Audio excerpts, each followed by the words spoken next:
आज हम लोग जो है हाइड्रोकार्बन हम लोगों ने लास्ट लेक्चर्स में स्टार्ट कर दिया था। एल्केन की मेथड ऑफ प्रिपरेशंस हम लोगों ने कंप्लीट कर ली थी। आज हम लोग जो है एल्केन की प्रॉपर्टीज़ पर पढ़ेंगे जाके, ठीक है ना। पहले इसकी इंपॉर्टेंट फिजिकल प्रॉपर्टीज़ के बारे में बात करेंगे, फिर हम लोग इसकी केमिकल प्रॉपर्टीज़ की बात करते हैं। चलिए स्टार्ट करते हैं बेटा।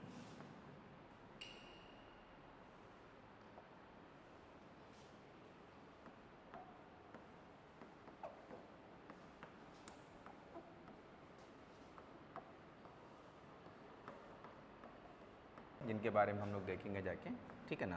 पहले हम लोग क्या करेंगे बेटा, इनकी फर्स्ट प्रॉपर्टी जो है वो है फिजिकल स्टेट की ही बारे में पढ़ेंगे हम लोग। किसके बारे में पढ़ेंगे बच्चों? फिजिकल स्टेट के बारे में जानेंगे, ठीक है ना।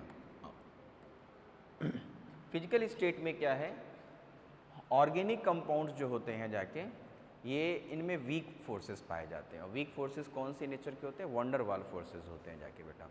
वंडरवाल फोर्सेस जो होते हैं वो मॉलिक्यूल के साइज पर और दूसरा उनके मॉलिक्यूलर मास पर डिपेंड करते हैं और डायरेक्टली प्रोपोर्शनल होते हैं। अगर साइज बढ़ेगा तो क्या देखा गया कि वंडरवाल फोर्सेस के बीच में अट्रैक्शन फोर्सेस बढ़ने लग जाते हैं, या मॉलिक्यूलर मास बढ़ता है तो भी बढ़ने लग जाते हैं जाके, ठीक है ना।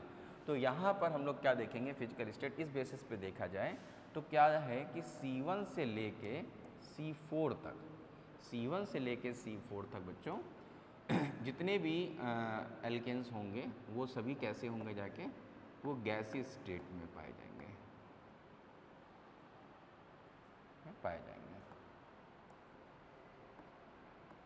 ठीक है ना। फिर बेटा C5 से लेके C17 तक सभी लिक्विड स्टेट में पाए जाएंगे। फिर बच्चों C18 से लेके इसके ऊपर सभी बेटा सॉलिड स्टेट में पाए जाते हैं, ठीक है ना। इन्हीं सॉलिड स्टेट पे पैराफिन वैक्स बनती हैं,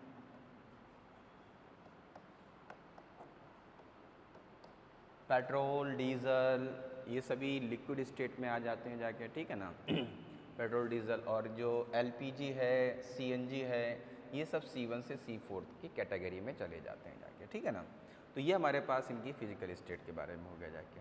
सेकंड पॉइंट जो होगा बेटा, सेकंड पॉइंट जो होगा इनका, वो इम्पॉर्टेंट पॉइंट्स है इनका, बॉइलिंग पॉइंट्स की बात है। चलो अच्छा मैं इसका रीज़न दे देता हूँ तुम्हें, ऐसा क्यों होता है जाके, ठीक है ना।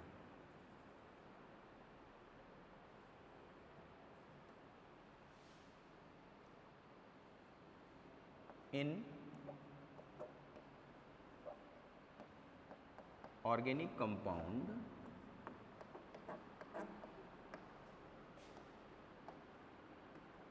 weak van der Waal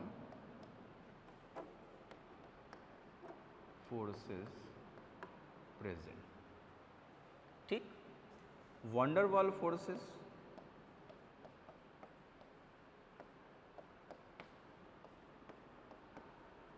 is directly proportional to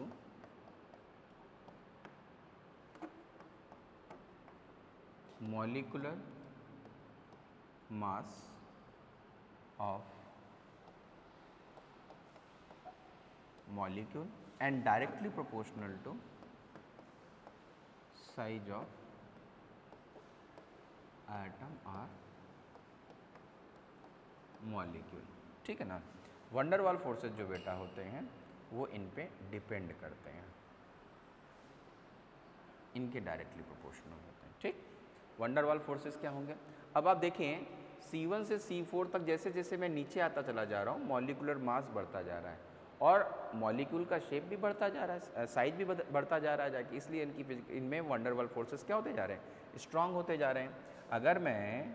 अगर मैं ये कहूँ कि यहाँ नीचे से यहाँ तक आ रहे हैं हम लोग, तो इसमें क्या हो रहा है बेटा, मॉलिक्यूलर मास क्या हो रहा है, इंक्रीज कर रहा है। मॉलिक्यूलर मास क्या कर रहा है, इंक्रीज कर रहा है। मॉलिक्यूलर मास इंक्रीज कर रहा है और साइज भी इंक्रीज कर रहा है, तो ऑब्वियसली बेटा फिजिकल स्टेट चेंज होगी। तो वंडरवाल फोर्सेस जो होंगे वो भी क्या होंगे, इंक्रीज़ करेंगे। और अगर फोर्सेस इंक्रीज़ करेंगे मॉलिक्यूल के बीच में तो ऑब्वियसली उनकी फिजिकल स्टेट चेंज हो जाएगी जाके। अगर वो गैस थे तो अब क्या हो जाएंगे, लिक्विड, लिक्विड है तो फिर क्या आ जाएंगे बेटा, सॉलिड में हो जाएंगे जाके, ठीक है ना। तो ये हमारे पास हुआ।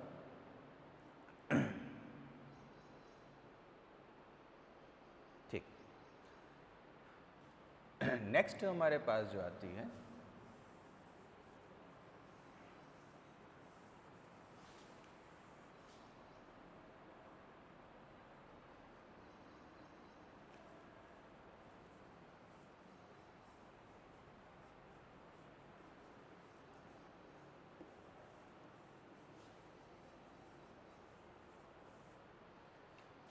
नेक्स्ट जो आती है मेरे पास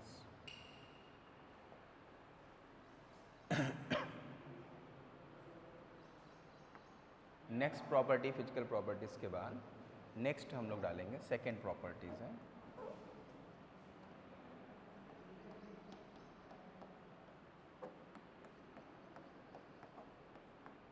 boiling point.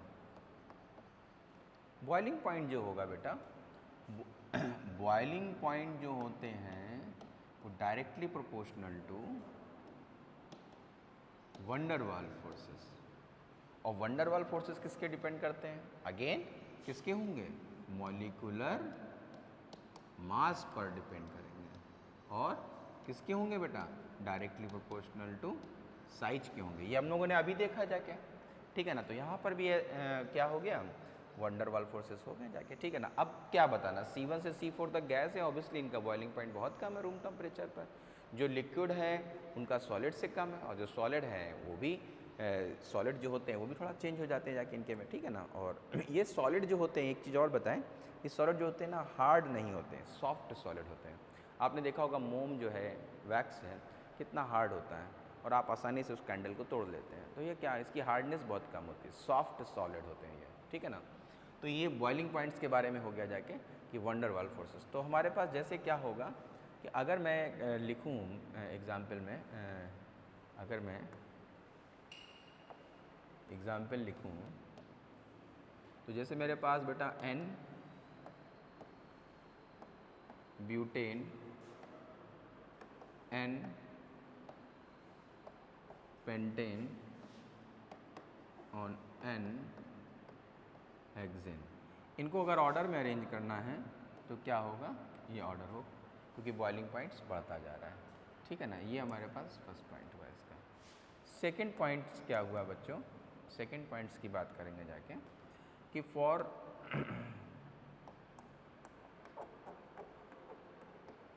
Isomeric alkane, for isomeric alkane, isomers में क्या होता है, एल्केन में ब्रांचिंग बढ़ती जाती है। तो क्या देखा गया है कि जो बॉइलिंग पॉइंट्स होता है वो इन्वर्सली प्रोपोर्शनल टू ब्रांचिंग होता है। इन्वर्सली प्रोपोर्शनल किसके होगा, ब्रांचिंग के होगा। अगर ब्रांचिंग बढ़ती जाएगी उस स्ट्रक्चर में तो बॉइलिंग पॉइंट उसका क्या होता जाएगा, कम होता जाएगा जाके, ठीक है ना। ये हमारे पास क्या हुआ, सेकेंड पॉइंट्स हुआ। कॉपी कर दो बेटा। अब मैं इसके एग्जाम्पल्स लिखता हूँ, ठीक है ना।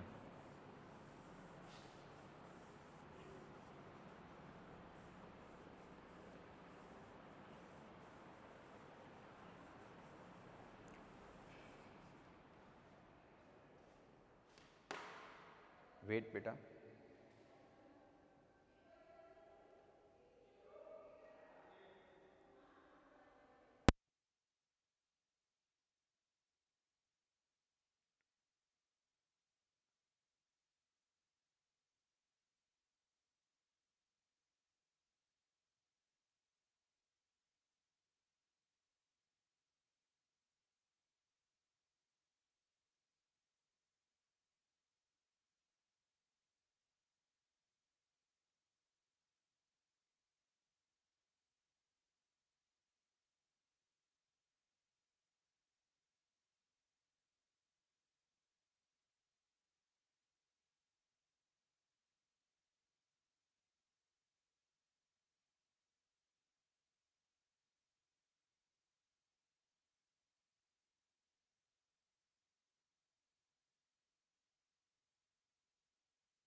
तो बच्चों हम तुम्हें आपको क्या बता रहे थे कि आइसोमर्स के बारे में, ठीक है। अभी हम लोगों ने आपको बताया आइसोमर्स के। तो अब जैसे मैं एक आइसोमर्स का एग्जाम्पल्स लिखता हूँ, ठीक है ना। एग्जाम्पल हमने लिखा C5H12, C5H12 के बारे में लिखा।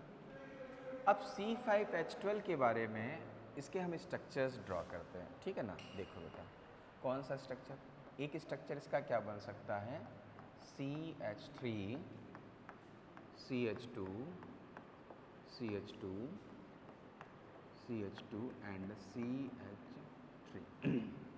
इसके बाद इसका सेकेंड स्ट्रक्चर क्या बनेगा, सेकेंड स्ट्रक्चर बन सकता है बेटा CH3 CH single bond CH3 CH2 and CH3 and third structure इसका बनेगा CH3C single bond CH3 single bond CH3 single bond CH3।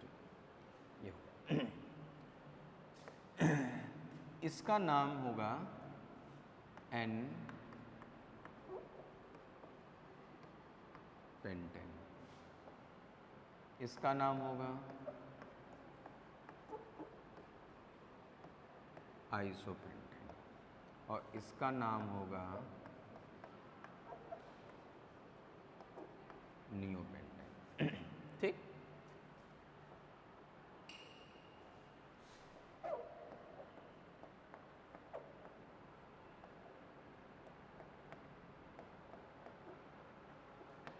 Order of boiling point, अगर इनको ऑर्डर ऑफ बॉइलिंग पॉइंट में arrange किया जाए तो क्या आने वाला है, सबसे कम ब्रांच किस पे है बेटा, नियोपेंटेन, फिर किसका नाम आएगा बेटा आइसोपेंटेन, एक ब्रांच है, फिर किस में हो जाएगा बेटा नियोपेंटेन, ठीक। ये ऑर्डर ऑफ बॉइलिंग पॉइंट्स हो गया इन सभी में। कैसे निकाला हम लोगों ने इनको, इस बेसिस पे निकाला कि ब्रांचिंग बढ़ती जा रही है तो बॉइलिंग पॉइंट कम होता जा रहा है, तो सबसे अधिक किसका हुआ n pentane, then isopentane, then neopentane का बॉइलिंग पॉइंट का ऑर्डर हो जाएगा जाके, ठीक। चल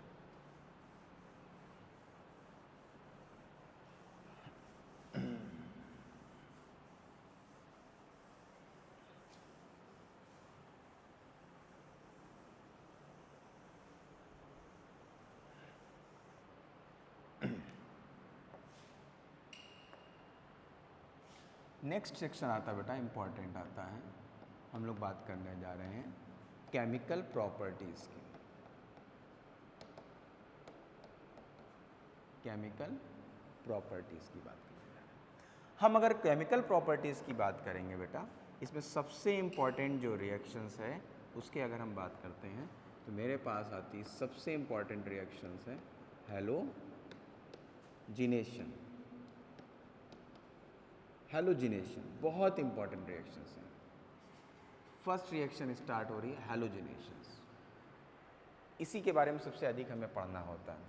हैलोजिनेशन के बारे में क्या लिखेंगे बेटा, देखो रिएक्शंस क्या है कि कोई मेरे पास एल्केन है, इस एल्केन की किसी हैलोजन के साथ रिएक्शन कराई जाती है, किसकी प्रेजेंस में कराई जाती है बच्चों, सनलाइट की प्रेजेंस में कराई जाती है, ठीक। या हम लोग क्या लिखेंगे जाके, इसकी रिएक्शंस हम लोग किसकी में कराएंगे, एच न्यू, फोटॉन की एनर्जी में लिख सकते हैं। मेरे पास प्रोडक्ट बनेगा बेटा आर एक्स बनेगा और क्या बनेगा बेटा एच एक्स बनेगा, आर एक्स बनेगा और एच एक्स बनेगा। ये जो प्रोडक्ट बना है, इस प्रोडक्ट की अगर मैं बात करूँ इसको हम लोग क्या कहते हैं बेटा, इसको हम लोग कहेंगे एल्काइल हैलाइड। एल्काइल हैलाइड का फॉर्मेशन हो जाता है कब, जब हम रिएक्शन किसके साथ करा रहे हैं, एल्केन के साथ करा रहे हैं। अब इस रिएक्शंस के कुछ मेन पॉइंट्स हैं, उनके बारे में देखते हैं बेटा, ठीक है ना।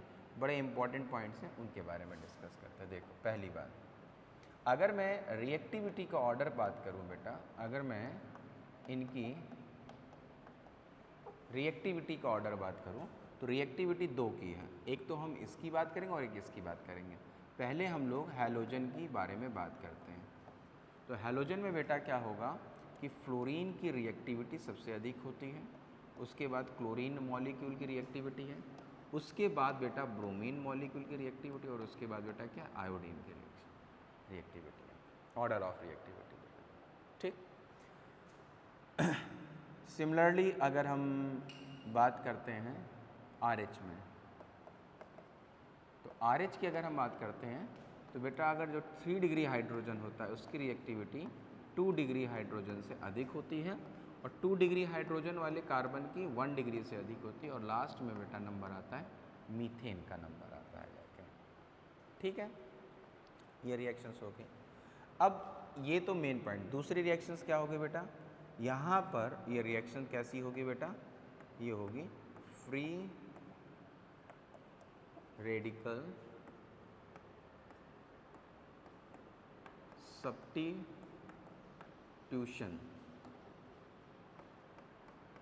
फ्री रेडिकल सब्स्टिट्यूशन रिएक्शंस है। ये कैसी रिएक्शन बेटा, फ्री रेडिकल सब्स्टिट्यूशन रिएक्शंस हैं, फ्री रेडिकल सब्स्टिट्यूशन रिएक्शंस हैं। इसमें फ्री रेडिकल्स बनते हैं बेटा, हैलोजिनेशन है ना, मैंने पहले दिन आपको बताया था जब रिएक्शन मैकेनिज्म स्टार्ट किया था GOC कि सनलाइट लिखा होगा तो क्या होगा, होमोलाइटिक बॉन्ड फिजन होगा तो फ्री रेडिकल्स बनेंगे, तो फ्री रेडिकल सब्स्टिट्यूशन रिएक्शंस हो गए। यहाँ से H गया है और यहाँ पर X अटैक किया है जाके, तो रिएक्शन कैसी होगी, फ्री रेडिकल सब्स्टिट्यूशन रिएक्शंस हो गए जाके हमारे पास, ठीक है। चलो आगे बढ़ते हैं, ठीक। अब देखो इसी रिएक्शंस को आगे इनके और देखते हैं।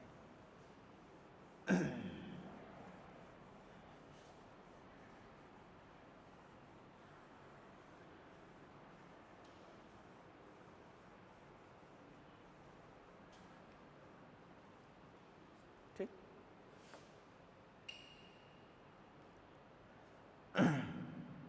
क्या देखते हैं बेटा, रिएक्शंस, फर्स्ट रिएक्शन इसी में ए पार्ट में क्या लिखा मैंने, रिएक्शन मैं एक एग्जाम्पल से लिखता हूँ, इसको हटा देता हूँ।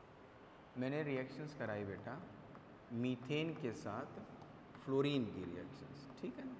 रिएक्शन किस में कराई जा रही है बेटा, डार्क में कराई जा रही है, डार्क में रिएक्शन कराएंगे तो क्या बनेगा रिएक्शन में, CH3 फ्लोरीन प्लस HF बनेगा।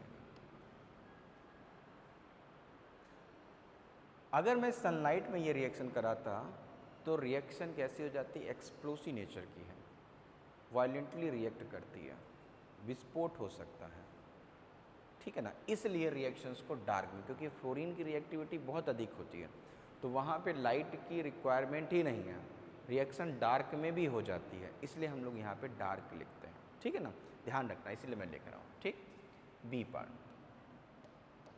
बी पार्ट में मैंने क्या लिखा, रिएक्शन मीथेन की रिएक्शन मैंने क्लोरीन के साथ कराई, ठीक। ये रिएक्शन जो होगी बच्चों सनलाइट की प्रेजेंस में होगी और यहाँ पे फॉर्मेशन होगा मिथाइल क्लोराइड और HCl का फॉर्मेशन होगा, ठीक। या हम इसी रिएक्शंस में मीथेन की रिएक्शन अगर मैं ब्रोमीन के साथ भी कराता हूँ बेटा सनलाइट की प्रेजेंस में, तो भी मुझे क्या मिलेगा, मिथाइल ब्रोमाइड मिलेगा और HBr मिलेगा, ये दोनों रिएक्शंस हो जाएंगे C। रिएक्शंस नंबर D की बात करता हूँ, तो रिएक्शन नंबर D जो है मीथेन की रिएक्शन मैंने आयोडीन के साथ करा दी और ये रिएक्शन जब कराते हैं तो मिथाइल आयोडाइड बनता है और HI बनता है। HI की रिएक्टिविटी बहुत अधिक होती है तो ये वापस रिएक्ट करके रिएक्शन कैसी हो जाती है, रिवर्सिबल हो जाती है। रिएक्शन रिवर्सिबल हो जाने की वजह से मिथाइल आयोडाइड का फॉर्मेशन कम हो जाता है क्योंकि रिएक्शन बैकवर्ड डायरेक्शन में आने लग जाती है। और अगर हमें मिथाइल आयोडाइड का फॉर्मेशन अधिक चाहिए तो ये रिएक्शन हमें किसी ऑक्सीडाइजिंग एजेंट की प्रेजेंस में करानी होती है, यानी इसी का पार्ट 1 है ये और D का ही पार्ट 2 देखिए आप। D के पार्ट 2 में हम लोगों ने क्या देखना है कि अगर रिएक्शन हमने कराई मीथेन की रिएक्शंस हमने आयोडीन के साथ करा दी, लेकिन अब की बार मैंने क्या ले लिया, यहाँ पर मैंने कोई ऑक्सीडाइजिंग एजेंट ले लिया, मैंने क्या ले लिया, ऑक्सीडाइजिंग एजेंट ले लिया, ठीक। ऑक्सीडाइजिंग एजेंट की प्रेजेंस में कराने पे मुझे क्या मिलेगा, CH3I प्लस क्या मिलेगा, HI मिलेगा। रिएक्शन इरिवर्सिबल हो जाएगी। ये रिएक्शन रिवर्सिबल है, ऑक्सीडाइजिंग एजेंट की प्रेजेंस में रिएक्शन इरिवर्सिबल हो जाती है। ठीक है ना, ऐसा कैसे होता है इसको आगे समझते हैं। ठीक चलिए, कॉपी कर लिया आप लोगों ने। अब देखिए इस रिएक्शंस को मैं और बताता हूँ।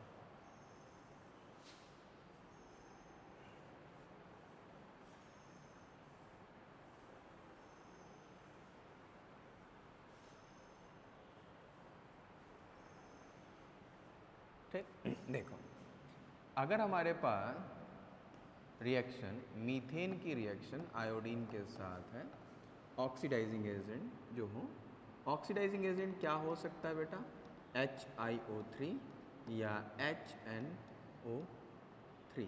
ठीक है, अगर ये ऑक्सीडाइजिंग एजेंट्स होंगे तो मेरे पास क्या बनेगा, CH3I प्लस HI। ठीक, HiO3 जो होता है बेटा वो बेस्ड होता है देन HNO3। रीज़न क्या है कि HiO3 जो होता है एक मॉलिक्यूल वो 5 मॉलिक्यूल HI के साथ रिएक्शन कर जाता है और क्या बना लेता है, आयोडीन बनाता है और क्या हो जाता है, वाटर। जब HI रहेगा ही नहीं प्रोडक्ट साइड में तो रिएक्शन रिवर्सिबल कैसे हो पाएगी, तो रिएक्शन इरिवर्सिबल रह जाएगी जाके बेटा। ये बात ध्यान रखेंगे जाकर आप आके। HiO3 का नाम जो होता है बेटा वो भी याद होना चाहिए आपको, आयोडिक एसिड। HiO3 का नाम भी क्या होना चाहिए, आयोडिक एसिड होता है। ठीक, चलो यहाँ पे ये पार्ट कंप्लीट हुआ। और देखो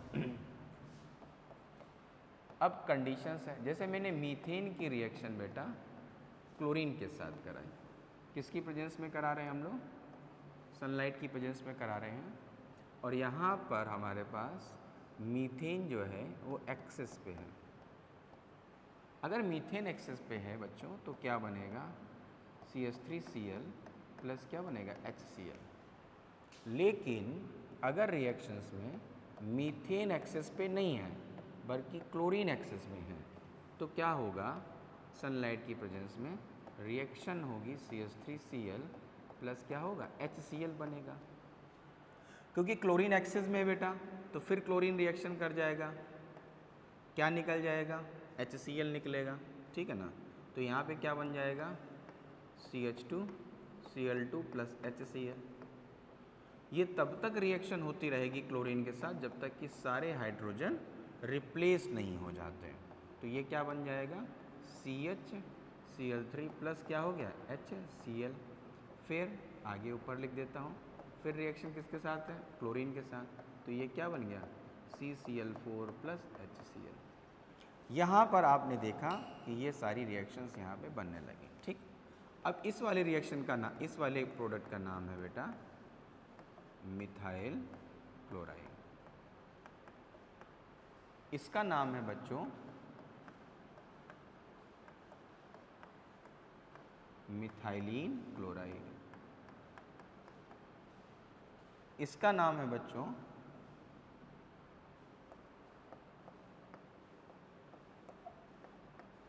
क्लोरोफॉर्म, इसका नाम।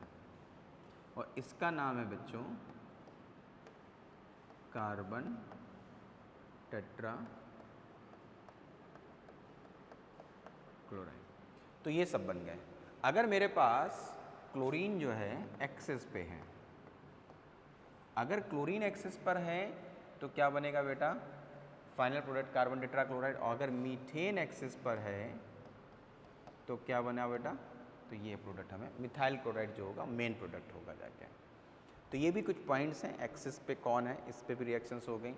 किस कंडीशंस में फ्लोरीन क्लोरीन ब्रोमीन आयोडीन के साथ रिएक्शंस होती हैं वो मैंने आपको लिख दी, मेंशन कर दी।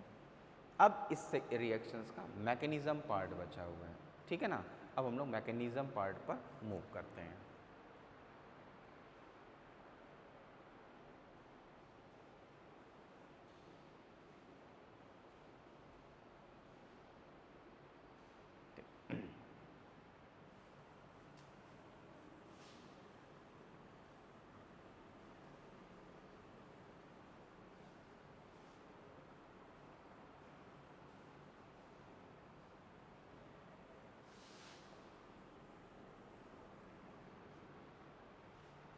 ठीक,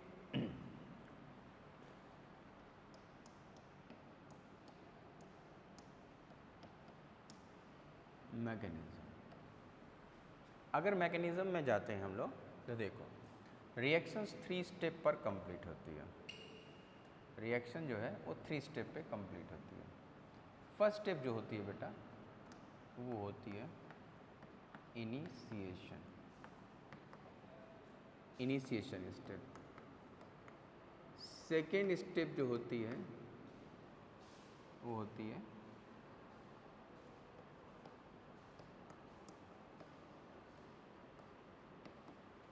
propagation step, and third step जो होती है बेटा वो होती है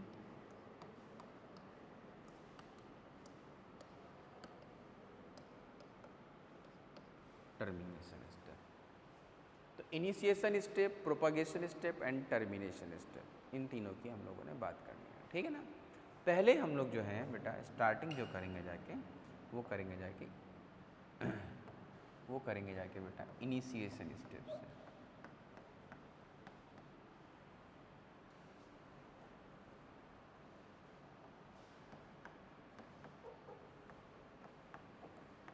किससे करेंगे बेटा? इनिशिएशन स्टेप से करेंगे। इनिशिएशन स्टेप पे क्या होगा, पहले एक रिएक्शंस लिख लेते हैं, एक रिएक्शंस लिख लेते हैं, किस रिएक्शंस को करने जा रहे हैं उसको देखते हैं।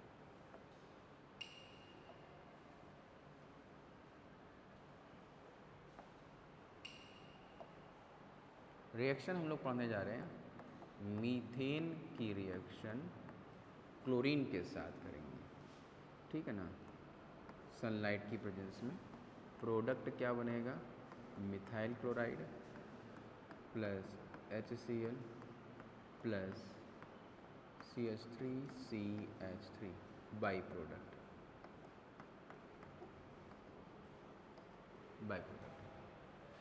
बाई प्रोडक्ट क्या है, ईथेन का फॉर्मेशन। चलिए देखते हैं। अब हम लोग क्या है इस पे स्टार्ट करेंगे।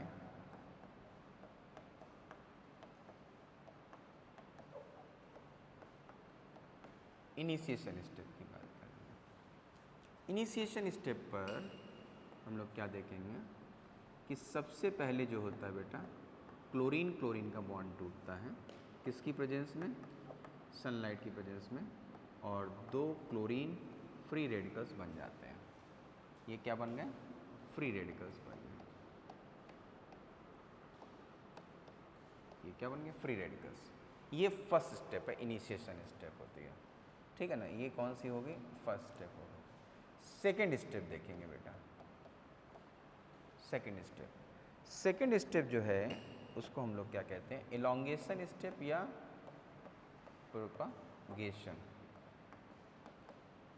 प्रोपगेशन या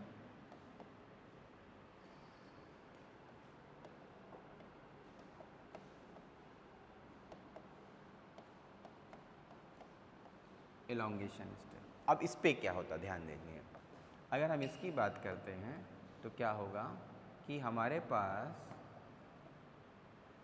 जो मीथेन है ये क्लोरीन फ्री रेडिकल के कांटेक्ट में आएगा। तो जब भी फ्री रेडिकल होगा तो बॉन्ड ब्रेकिंग की जो सिचुएशन होगी वो होमोलाइटिक बॉन्ड फिजन हो जाएगी। तो यहाँ से भी बेटा क्या है, होमोलाइटिक बॉन्ड फिजन होगा, और यहाँ से भी मिथाइल फ्री रेडिकल और H फ्री रेडिकल बनेगा। H free radical chlorine free radical के साथ रिएक्शन कर ले जाएगा, फॉर्मेशन हो जाएगा HCl का, और दूसरा फ्री रेडिकल बनेगा मिथाइल फ्री रेडिकल। ध्यान रखेंगे, ठीक है ना। मिथाइल फ्री रेडिकल बना, ये मिथाइल फ्री रेडिकल इसी में हो रहा, इसी स्टेप पे है। मिथाइल फ्री रेडिकल बेटा किससे रिएक्शन करेगा, क्लोरीन के नेक्स्ट मॉलिक्यूल से रिएक्शन करेगा, और यहाँ पे बनाएगा बेटा CH3Cl प्लस क्या बेटा, क्लोरीन फ्री रेडिकल बनेगा। अब ये क्लोरीन फ्री रेडिकल बन गया बेटा, तो जैसे ही क्लोरीन फ्री रेडिकल बना तो ये क्लोरीन फ्री रेडिकल क्या होगा, फिर नए मीथेन के मॉलिक्यूल को बॉन्ड बनाएगा, फिर ये रिएक्शन होगी, फिर मिथाइल को बनेगा, मिथाइल फ्री रेडिकल फिर क्लोरीन के साथ आएगा। तो ये स्टेप कॉन्टीन्यूअस ऐसी चलती रहेगी जाके। इसीलिए इस स्टेप को हम लोग क्या कहते हैं, प्रोपगेशन स्टेप या एलोंगेशन कहते हैं जाके। मेरे पास कौन कौन से फ्री रेडिकल बने, एक क्लोरीन फ्री रेडिकल बना, एक मिथाइल फ्री रेडिकल बना। ये 2 फ्री रेडिकल इस रिएक्शंस में बने जाके, ठीक है ना। अभी तक हम लोगों ने केवल 2 स्टेप की बात की है, एक इनिशिएशन स्टेप की और एक प्रोपागेशन या एलोंगेशन स्टेप की हम लोगों ने अभी तक बात की है यहाँ पे, ठीक है ना।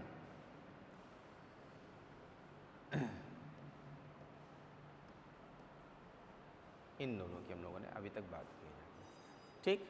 अब हम लोग जो है थर्ड स्टेप पे जाएंगे, टर्मिनेशन स्टेप की बात करते हैं। चलिए आते हैं।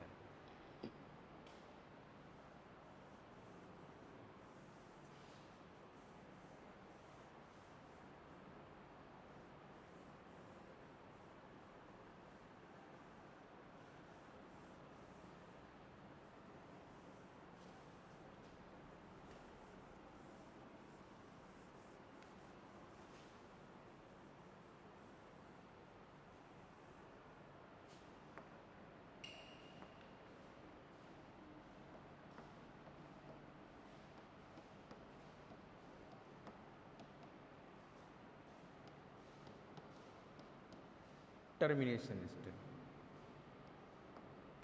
इस टर्मिनेशन स्टेप पर क्या होता है वो ध्यान दीजिए। देखो, टर्मिनेशन स्टेप में लास्ट स्टेप है, जितने भी अभी तक फ्री रेडिकल बने हैं उन सभी के बारे में हम लोग देखेंगे। वो फ्री रेडिकल अब क्या करेंगे बेटा, आपस में कंबाइंड होने लग जाते हैं जाके, ठीक है ना। चलो देखते हैं। सबसे पहले क्या होगा फ्री रेडिकल स्टेप में, क्लोरीन फ्री रेडिकल,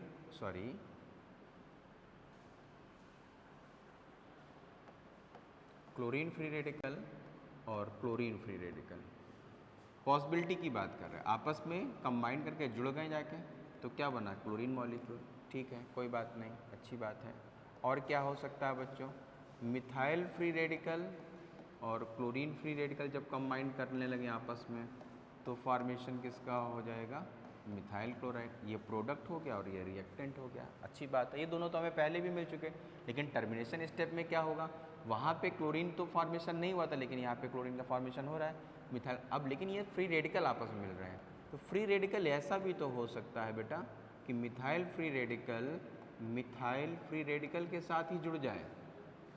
अगर यह आपस में जुड़ गया बेटा तो क्या बनेगा, CH3 सिंगल बॉन्ड CH3, यही हमारे पास बाई प्रोडक्ट हो जाता है ईथेन, क्योंकि यहाँ पे फ्री रेडिकल बन रहे हैं इसलिए यहाँ पे ईथेन का फॉर्मेशन पॉसिबल हो गया। ये नहीं है कि जितने भी हाइड्रोकार्बन के हैलोजिनेशन उसमें ईथेन बनेगा, मीथेन की रिएक्शन जब क्लोरीन के साथ कराएंगे तो ईथेन बनेगा, क्योंकि मेरे पास मिथाइल फ्री रेडिकल्स हैं, तो मिथाइल फ्री रेडिकल आपस में कंबाइन करेंगे तो ईथेन का फॉर्मेशन होगा। It is a by product, ठीक है ना। बाई प्रोडक्ट जो होगा वो माइनर प्रोडक्ट होगा, मेन प्रोडक्ट जो होगा वो मिथाइल क्लोराइड होगा रिएक्शन का, ये बाई प्रोडक्ट होगा, इसका परसेंटेज कम रहता है जाके। तो ये हमारे पास क्या हो गया बेटा, टर्मिनेशन स्टेप हो गई। यहाँ पर तीनों स्टेप कंप्लीट होती हैं जाके किसकी, यहाँ पे हम लोगों ने तीनों स्टेप कंप्लीट करी हैलोजिनेशन की। हैलोजिनेशन की 3 step, initiation, elongation and termination step, ठीक है ना। तीनों स्टेप आप लोगों ने अच्छे से समझ लिए जाके। यहाँ से हैलोजिनेशन वाला सेक्शन जो है आपका कंप्लीट होता है। हैलोजन की ऑर्डर ऑफ रिएक्टिविटी मैंने बता दी। हैलोजन में मैंने आपको ये बता दिया कि फ्लोरीन की रिएक्शन किस कंडीशन में, क्लोरीन ब्रोमीन की किस कंडीशन में और आयोडीन की किस कंडीशंस में है, ठीक है ना। उसके बाद इनकी मैकेनिज़्म भी डिस्कस कर दी मैंने। तीनों में 3 स्टेप होती है, तीनों स्टेप में अच्छे से आपको बता दिया। बाई प्रोडक्ट बता दिया, कैसे बनाया मैंने वो भी बता दिया। चलिए ठीक है, तो यहाँ पर हैलोजिनेशन वाला पार्ट कंप्लीट होता है आपका।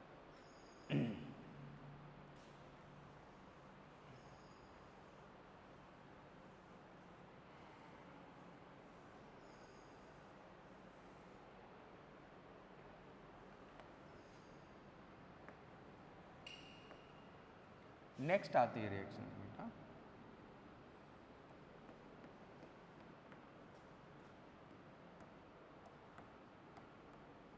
नाइट्रेशन।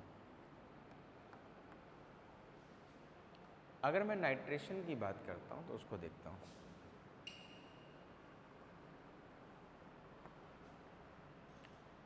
नाइट्रेशन में बेटा क्या है कि किसी हाइड्रोकार्बन की रिएक्शन, एल्केन की रिएक्शन HNO3 के साथ कराते हैं और हाई टेम्परेचर पे, रिएक्शन बेटा लगभग 450 डिग्री, रिएक्शन हाई टेम्परेचर पर कराई जा रही है। फॉर्मेशन किसका हो रहा है? RNO2 का, और क्या बाहर निकलेगा? H2O निकलेगा। क्या बन जाएगा बेटा? Nitro alkene. फॉर्मेशन किसका होगा? नाइट्रो एल्केन का। ठीक, नाइट्रो एल्केन्स में पॉसिबल प्रोडक्ट बनेंगे, ये बात ध्यान रखेंगे। यहाँ पर पॉसिबल प्रोडक्ट अलग अलग होते हैं,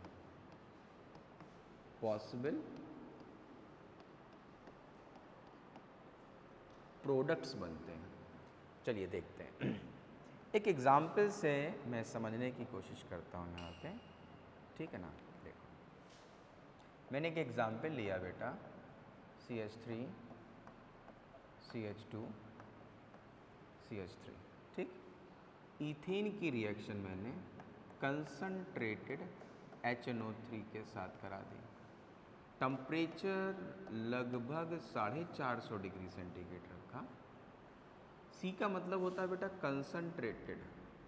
किसी को ना समझ में आया तो हम लोग कॉन्क लिखते हैं ना, जो दिस इज अ कंसंट्रेटेड, सांद्र, ठीक है ना। तो पॉसिबल प्रोडक्ट है। पॉसिबल प्रोडक्ट में क्या होता है बेटा कि नॉर्मल पहले प्रोडक्ट बनाओ। देखो, एक हाइड्रोजन यहाँ से निकल सकता है और एक हाइड्रोजन यहाँ से निकल सकता है। तो पहले तो ये बनाओ। तो पॉसिबल प्रोडक्ट में क्या हो गया? CH3 CH2 CH2 NO2, क्या हो गया? 1 nitro propane plus CH3 CH2 CH3, यहाँ से NO2, इसका हो गया 2 नाइट्रो प्रोपेन, ठीक। प्लस, अब देखो, ये तो हो गया 1 nitro propane and 2 nitro propane. साथ में क्या होगा? कार्बन कार्बन के बॉन्ड भी ब्रेक होते हैं इसमें, क्योंकि रिएक्शन इतनी हाई टेम्परेचर पे होती है तो कार्बन कार्बन के बॉन्ड भी ब्रेक हो जाते हैं। तो अगर बॉन्ड ब्रेक होंगे तो एक कार्बन अलग हुआ तो बन गया जाके नाइट्रोमीथेन, प्लस 2 कार्बन का भी तो एक पार्ट अलग हुआ होगा, CH3 CH2 NO2, तो 2 नाइट्रोप्रोटीन।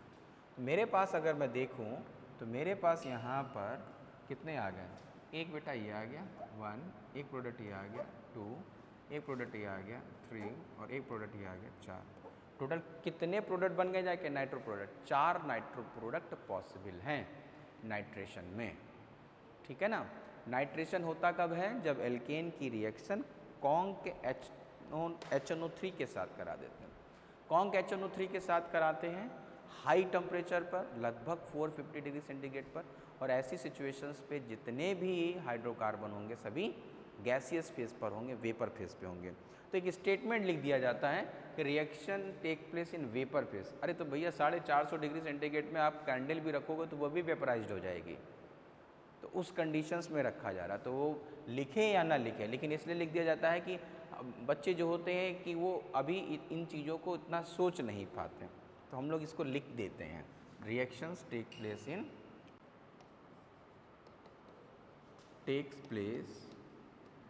इन वेपर फेज, ठीक। Reaction takes place in vapour phase हो जाएगा जाकर, ठीक है। तो ये हमारे पास रिएक्शंस हुई। सेकेंड रिएक्शन हो गई यहाँ पे नाइट्रेशन के बारे में हम लोगों ने पढ़ लिया।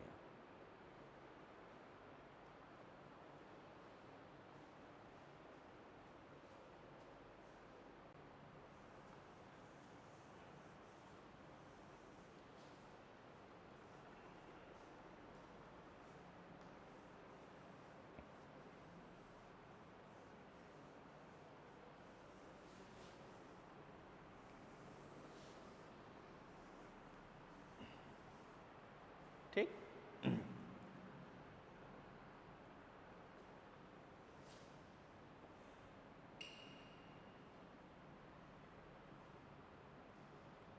नेक्स्ट हम लोग लिखते हैं थर्ड,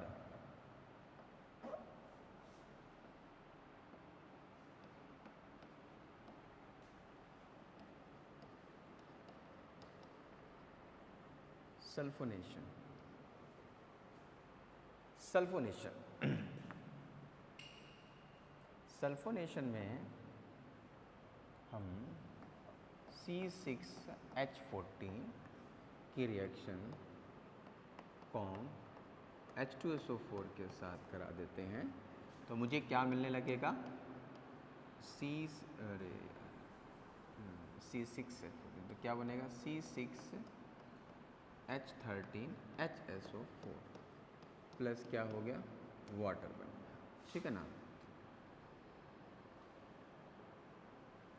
ये हमारे पास यहाँ पर किसका होता है? सल्फोनेशन की प्रेजेंस में रिएक्शन कराते हैं तो ये बनने लग जाता है।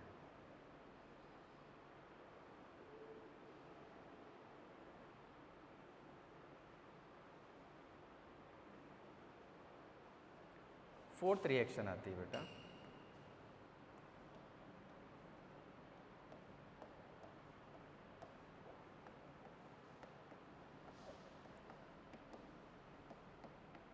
आइसोमेराइजेशन। आइसोमेराइजेशन देखो, अगर मेरे पास CH3 CH2 CH2 CH3 reaction करा दे बेटा एनहाइड्रस AlCl3 की प्रेजेंस में, तो ये अपने आइसोमर प्रोडक्ट में चेंज हो जाएगा। CH3 CH single bond CH3 CH3, ठीक, किसमें हो जाएगा? CH3। यानी यहाँ पर N ब्यूटेन किस में कन्वर्ट हो जाएगा बेटा? Iso butane. ठीक,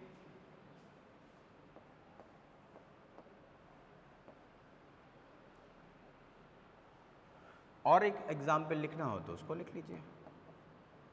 CH3 CH2 CH2 CH2 कितने हो गए? 3 2 5 और एक 6, तो ये हो गया हमारे पास एनहाइड्रस AlCl3। ठीक, प्रोडक्ट क्या बनेगा?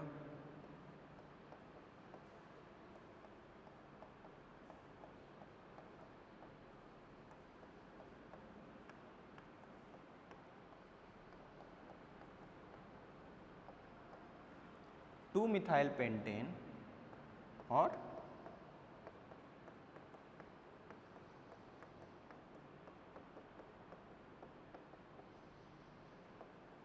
Three methyl pentane, 2 methyl pentane and 3 methyl pentane anhydrous n hexane अगर का मैंने क्या करा दिया? Anhydrous AlCl3। रिएक्शन जो होगी बेटा यहाँ पर भी क्या होगा? आप हाई टेम्परेचर यूज़ करेंगे। ठीक, तो ये रिएक्शन होगी। मेन क्या होता है बेटा? फोकस किस पे करना होगा? कैटालिस्ट याद रखना पड़ेगा आपको इसमें, एनहाइड्रस AlCl3। ये लुईस एसिड कैटेगरी का होता है, आइसोमराइजेशन इस कैटेगरी में होने लग जाता है जाके। ठीक है ना? तो यहाँ पे हमारे पास फोर्थ रिएक्शन हो गई आइसोमराइजेशन। चलिए बेटा इसको कॉपी करें।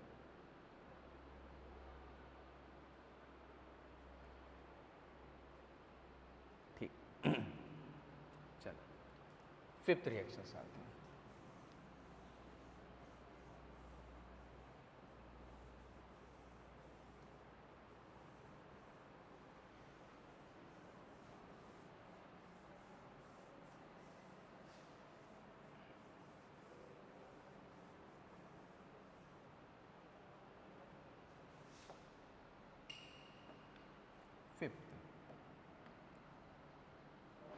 फिफ्थ रिएक्शंस में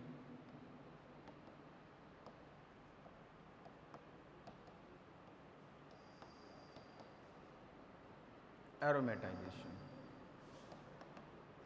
एरोमेटाइजेशंस में क्या होगा? एरोमेटाइजेशंस में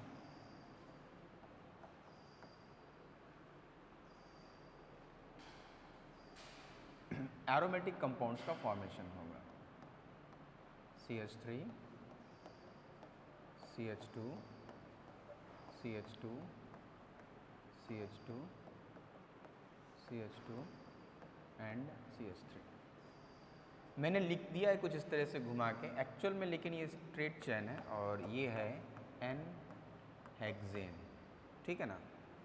और एन हेक्सेन जो है बेटा, अगर फोकस करें एन हेक्सेन किसके प्रेजेंस में आप यूज़ करेंगे कैटलिस्ट Cr2O3 प्लस यूज़ करेंगे आप Al2O3 प्लस यूज़ करेंगे आप MO2O3, ठीक है ना। Temperature 500 degree centigrade, high temperature, ठीक है ना।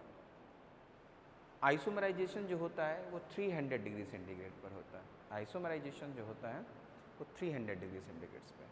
ये 500 degree centigrade, 5 to 600 degree centigrade temperature, high pressure 10 to 20 atmospheric pressure, 10 to 20 atmospheric pressure पर रिएक्शंस होती है। तो क्या होता है बेटा, पहले यहाँ से और यहाँ से हाइड्रोजन अलग हो जाते हैं और यहाँ पर एक साइक्लिक स्ट्रक्चर का फॉर्मेशन हो जाता है। तो पहले क्या होता है, ये 2 स्टेप पे रिएक्शन कंप्लीट होती है, कैटालिस्ट वही रहते हैं, साइक्लोहेक्सेन बनेगा और साइक्लोहेक्सेन के बाद सेम कंडीशंस पे ही यहाँ पर बेंजीन रिंग का फॉर्मेशन हो जाएगा। सेम कंडीशंस में क्या होगा, बेंजीन रिंग का फॉर्मेशन हो जाएगा। यहाँ पर बेटा क्या है, एक हाइड्रोजन निकलता है और यहाँ पे बेटा क्या होते हैं, 3 हाइड्रोजन के मॉलिक्यूल बाहर निकल जाते हैं, ठीक है ना। तो अगर मैं ओवरऑल रिएक्शंस की बात करूं, अगर मैं तो मैं क्या देखता हूं कि अगर मैंने N, पहले मैं इस रिएक्शंस को लिख देता हूं, तो यहाँ से यहाँ तक के प्रोसेस को हम लोग साइक्लाइजेशन कहते हैं बेटा। और यहाँ से यहाँ तक में साइकिल बन चुकी है, अब हाइड्रोजनेशन हो रहा है, इस प्रोसेस को हम लोग क्या कहते हैं, डिहाइड्रोजिनेशन प्रोसेस कहते हैं। एक स्टेप हो गई बेटा साइक्लाइजेशन और दूसरी होगी डिहाइड्रोजिनेशन। साइक्लाइजेशन यानी एन हेक्सेन से बेंजीन तक के फॉर्मेशन में यहाँ से 4 मॉलिक्यूल हाइड्रोजन के बाहर हो जाते हैं, ठीक है ना। इसको हम लोग क्या कहते हैं बेटा, इस स्ट्रक्चर को सभी लोग जानते हैं, इसका नाम क्या है बेटा, बेंजीन है जाके। तो ये प्रोसेस जो होता है एरोमेटाइजेशन होता है। आइसोमराइजेशन और एरोमेटाइजेशन, इन दोनों स्टेप का यूज़ करते हैं हम लोग पेट्रोकेमिकल इंडस्ट्रीज़ पे to increase the quality of petrol, ठीक है ना, फ्यूल वैल्यू को इंक्रीज़ करने के लिए हम इन दोनों रिएक्शंस को वहाँ पर यूज़ करते हैं जाके, ठीक। चलिए आप इसको कॉपी कर लीजिए।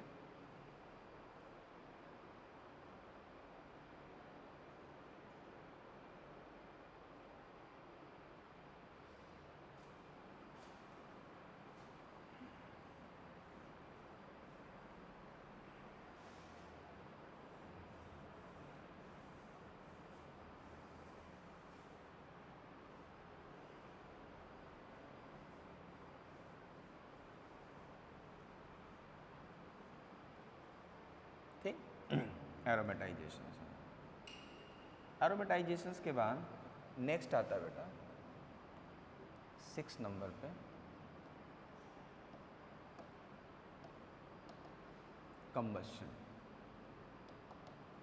कंबशन के बारे में पढ़ते हैं। कंबशन एक्चुअल में क्या है, कंप्लीट बर्निंग ऑफ हाइड्रोकार्बन। कहना तो ये चाहिए कंबशन वो प्रोसेस है जहाँ किसी ऑर्गेनिक कंपाउंड की बर्निंग कराई जाती है, किसी ऑर्गेनिक कंपाउंड के। तो कोई भी ऑर्गेनिक कंपाउंड हो, उसकी बर्निंग हो रही है, हाइड्रोकार्बन। अच्छा, बर्निंग का मतलब होता है कंप्लीट ऑक्सीडेशन, ठीक है ना। तो ऐसी कंडीशंस में एक जनरल फार्मूले की बात अगर हम करें तो जनरल फार्मूले में क्या होगा, जैसे मेरे पास आ जाए कोई हाइड्रोकार्बन बेटा CXHY है तो कितनी ऑक्सीजन यूज़ करेगा इसके कंप्लीट ऑक्सीडेशन में, तो वो यूज़ होगी बेटा x + y/4 और क्या O2। ठीक, ये हो गया। फॉर्मेशन क्या होगा बेटा, यहाँ पर x मॉलिक्यूल ऑफ CO2 बनेंगे बेटा और y/2 मॉलिक्यूल्स ऑफ वाटर के बनेंगे, प्लस यहाँ पे बेटा एनर्जी ट्रिमेंडस अमाउंट में एनर्जी रिलीज़ हो जाएगी। ठीक है ना, यहाँ पे क्या होगा, ट्रिमेंडस अमाउंट में एनर्जी रिलीज़ हो जाती है। ठीक है ना, ये एक बेटा जनरल इक्वेशंस है।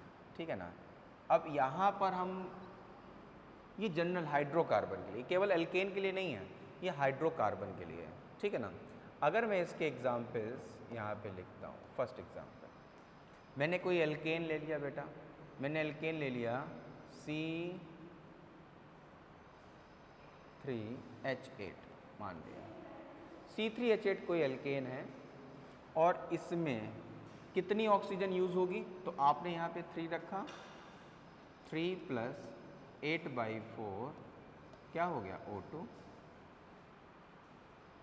ठीक है ना, तो कितनी ऑक्सीजन रिलीज़ होगी बेटा, 3 मोल्स ऑफ CO2 प्लस कितनी 4 मोल्स ऑफ वाटर, बाकी एनर्जी रिलीज़ होगी और फ्यूल की तरह यूज़ की जाती है इसमें।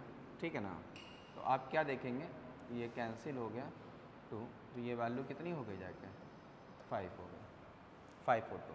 आप वैसे भी देखेंगे तो कितनी 6 ऑक्सीजन यहाँ पे 4, ये टोटल कितनी 10 ऑक्सीजन एटम चाहिए, तो 5 को मल्टीप्लाई करेंगे O2 में तो 10 ही ऑक्सीजन चाहिए होंगे जाके।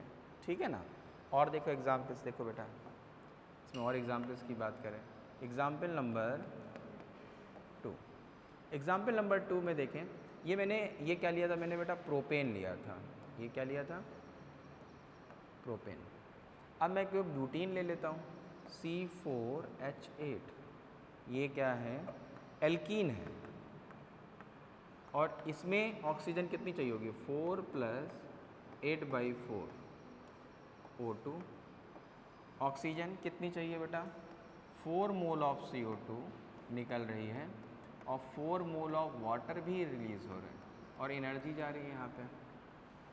ठीक है ना, तो आप इसको सॉल्व करेंगे जब, तो यहाँ पे सॉल्व क्या करना है, कोई बहुत बड़ी हार्ड एंड फास्ट तो है नहीं, तो यहाँ पर भी ये कितना हो जाएगा 6 हो जाएगा, ये कितना हो जाएगा 6 हो जाएगा। ठीक है ना, 2 ये और 4 ये 6 हो जाएंगे। तो यहाँ पे देखें आप कितने हो जाएंगे 8 ऑक्सीजन और 8 × 4 = 12 ऑक्सीजन के लिए हमें 6 ऑक्सीजन के मॉलिक्यूल चाहिए होंगे जाके। अभी मैंने क्या लिखा, ये एल्केन लिखा, ये एल्कीन लिखा, हम एल्काइन भी यूज़ कर सकते हैं, हम बेंजीन भी यूज़ कर सकते हैं इस रिएक्शंस में। ठीक है ना, तो चलो देखते हैं इसको आगे।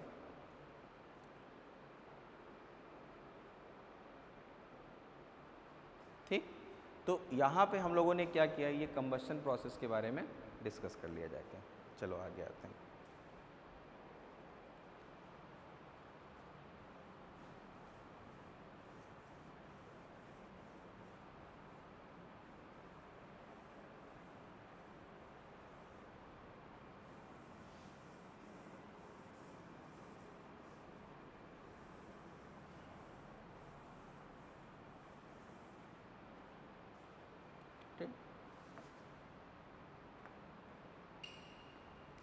एग्जाम्पल नंबर 3 कंबशन में ही मैं अलग अलग हाइड्रोकार्बन को लिख रहा हूँ यहाँ पे C3H4। ठीक, तो कितनी ऑक्सीजन चाहिए होगी 3 + 4/4 mole of O2 gives 3 moles of CO2 plus 2 mole of water बाहर निकलेंगे। ठीक है ना, ये कैंसिल हुआ 1 हुआ, टोटल वैल्यू कितनी हो गई 4। तो ठीक तो आंसर आ रहा है। ठीक है ना, तो हमारे पास प्लस यहाँ पे क्या होगी एनर्जी, ये हमारे पास इसका नाम क्या है बेटा, इसका नाम है प्रोपाइन। ठीक है ना, एक और एग्जाम्पल 4th, अब मैंने क्या लिखा बेटा C6H6 बेंजीन, मैंने क्या लिखा C6H6 बेंजीन, और बेंजीन की रिएक्शन किसके साथ करा दी 6 + 6/4 mole of O2 gives 6 mole of CO2 plus 3 mole of water plus energy। ठीक, ये कितना हो गया बेटा 3/2। इसको जब डिवाइड करेंगे तो ये हो जाएगा 15/2 O2। तो कितना हो जाएगा 15/2 O2 हो जाएगा जाके। ये किसका किया मैंने यहाँ पे बेंजीन के बारे में, ठीक है ना। बेंजीन के से हम लोगों ने यहाँ पे एनर्जी के बारे में निकाला। तो ये क्या हुआ, हमने बेंजीन है, एल्काइन है, एल्केन है, एल्कीन है, किसी का भी कंबशन कराते हैं तो ये जनरल फार्मूला जो होता है CXHY + X + Y/4 O2 gives X mole of CO2 plus Y/2 moles of water plus tremendous amount of energy। ठीक है ना। तो चलो इसको भी करते हैं कॉपी। तो ये हो गया।